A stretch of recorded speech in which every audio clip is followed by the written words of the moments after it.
अगर कोई पुल एक बार टूटकर कहीं नदी में गिर जाए तो फिर उसे आप हादसा कहते हैं, लेकिन जरा सोचिए कि एक ही पुल कुछ ही महीनों में दूसरी बार टूटकर गिरे और वो भी बिना उद्घाटन हुए, तो उसे आप क्या कहेंगे?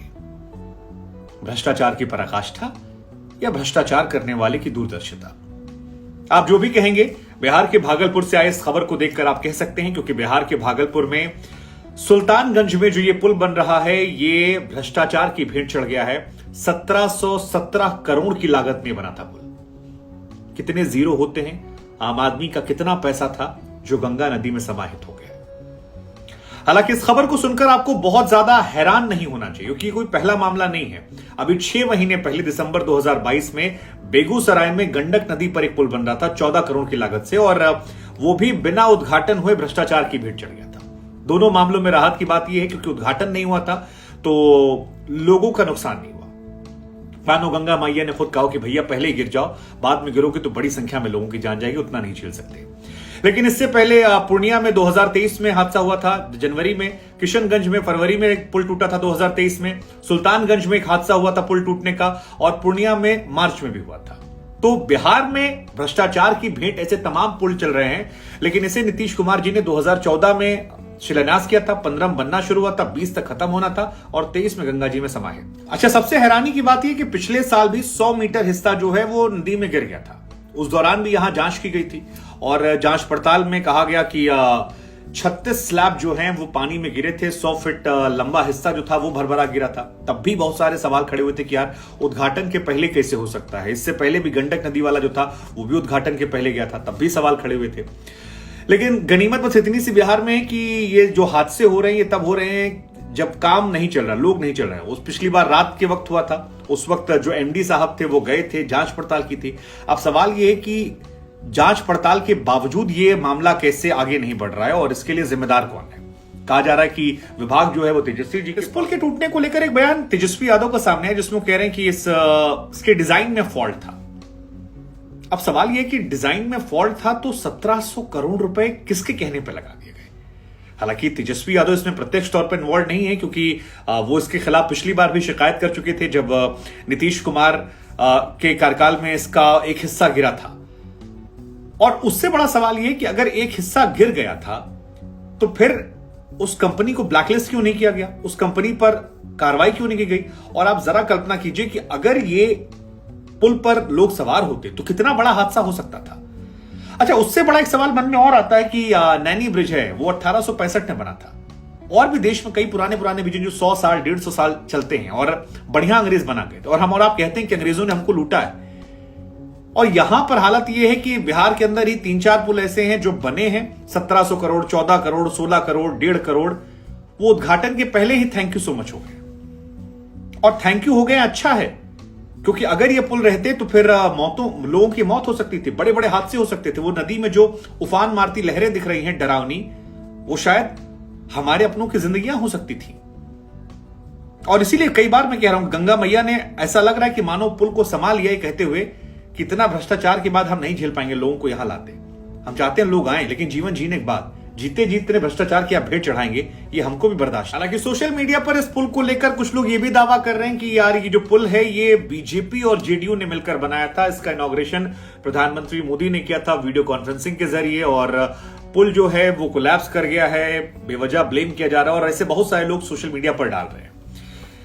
इसको लेकर जो जानकारी जितनी हमको मिली है, बाकी आप लोग करेक्ट कर दीजिएगा, वो जानकारी ये है कि जो ये वाला पुल गिरा है भ्रष्टाचार की भेंट, ये 2014 में सुल्तानगंज में शिलान्यास हुआ था, जिसका शिलान्यास नीतीश कुमार जी ने किया था।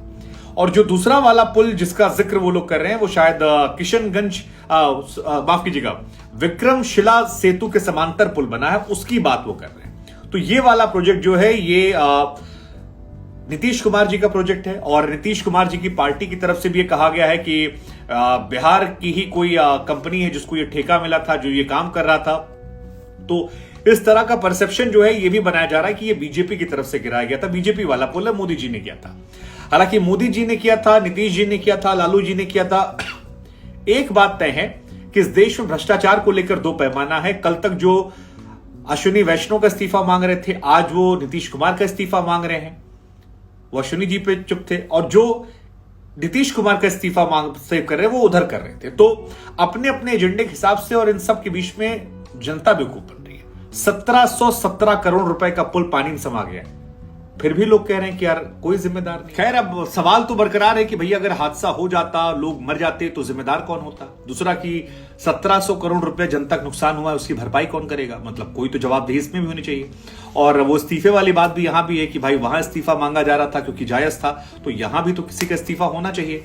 और नहीं होना चाहिए तो राजनेताओं में क्या नैतिकता नहीं है। अब कल ही हम नीतीश जी की तारीफ कर रहे थे कि रेल हादसे के बाद उन्होंने नैतिक आधार पर इस्तीफा दिया था, लेकिन उनके कार्यकाल में तो एक के बाद एक पुल गिरे हैं। और बीते 1.5 साल में तो हम ही ने आपको बता दिया कितने सारे पुलों के नाम जो गिरे हैं। तो फिर सवाल यह है कि ये क्यों हो रहा है। लेकिन और ये भी तब जब जांच करने के बाद हो रहा है। पिछले साल गिरा, जांच हुई, उसके बाद फिर गिर गया। तो ये अपने आप में एक बड़ा सवाल है, क्योंकि पिछले साल एमडी साहब गए थे वहां जांच करने के लिए, 100 फीट का हिस्सा जो था वो गिर गया था। लेकिन इस पुल के बनने का फायदा क्या था। तो फायदा यह था कि पुल जब बन जाएगा तो खगड़िया से भागलपुर आने के लिए जो 90 किलोमीटर का रास्ता था वो केवल 30 किलोमीटर का रह जाएगा। ये इसका एक सबसे बड़ा फायदा था। दूसरा फायदा यह था कि प्रोजेक्ट जब पूरा होगा तो झारखंड और उत्तर बिहार का जो हिस्सा है वो काफी जुड़ जाएगा, तो काफी ज्यादा लोगों को राहत मिल जाएगी। लेकिन राहत तब मिलेगी जब पुल बनकर तैयार होगा।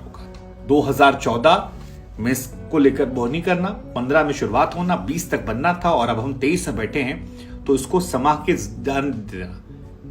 जीरो काम होना, ये बहुत बड़ा सवाल है कि इतना बड़ा भ्रष्टाचार कैसे हो सकता है, वो भी जो कह रहे हैं जीरो टॉलरेंस। खैर, अब इतना महंगा पुल जो है वो पानी में समाया है तो सियासत तो होनी ही थी। बीजेपी को लगे हाथ मौका मिल गया। उसने कहा कि देखिए जी, आप इस्तीफा मांग रहे थे हमारा, नीतीश कुमार जी ही मांग रहे थे, कह रहे थे हमने पहले दिया है। अब क्या वो नैतिकता के आधार पर इस्तीफा देंगे। लेकिन सियासत अपनी जगह पर है, उसको हम रखते हैं किनारे। वो लोग कमेंट सेक्शन में आपस में देख लेंगे जिसका जो एजेंडा होगा।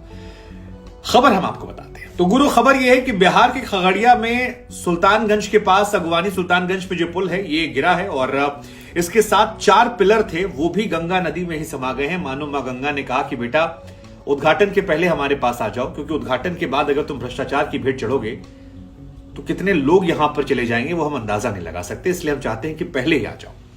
जिस जगह पर यह घटना हुई है वहां से 500 मीटर की दूरी पर तमाम मजदूर जो थे वो काम कर रहे थे। उन्होंने वीडियो रिकॉर्डिंग की और वही सब वीडियो जो है वो निकलकर सामने आ रहे हैं, सवाल खड़े कर रहे हैं। कल्पना करने पर भी डर लगता है कि 3 किलोमीटर लंबे पुल पर अगर यातायात चल रहा होता या लोग चल रहे होते तो फिर यह हादसा होता तो क्या तस्वीरें होती। गुजरात के मोरबी में जो कुछ हुआ था शायद वैसा भयावह नजारा निकल आता। लेकिन वो पुराना पुल था, ये उद्घाटन भी नहीं हुआ इसका। 1700 करोड़ रुपए। आप सोचिए, बिहार जैसे राज्य में जहां पर स्पेशल स्टेट का दर्जा मांगा जाता है, आर्थिक तौर पर वो कहते हैं हम कमजोर हैं, वहां पर 1700 करोड़ रुपया पानी में बहा दिया गया। किसी की जवाबदेही तो तय होगी।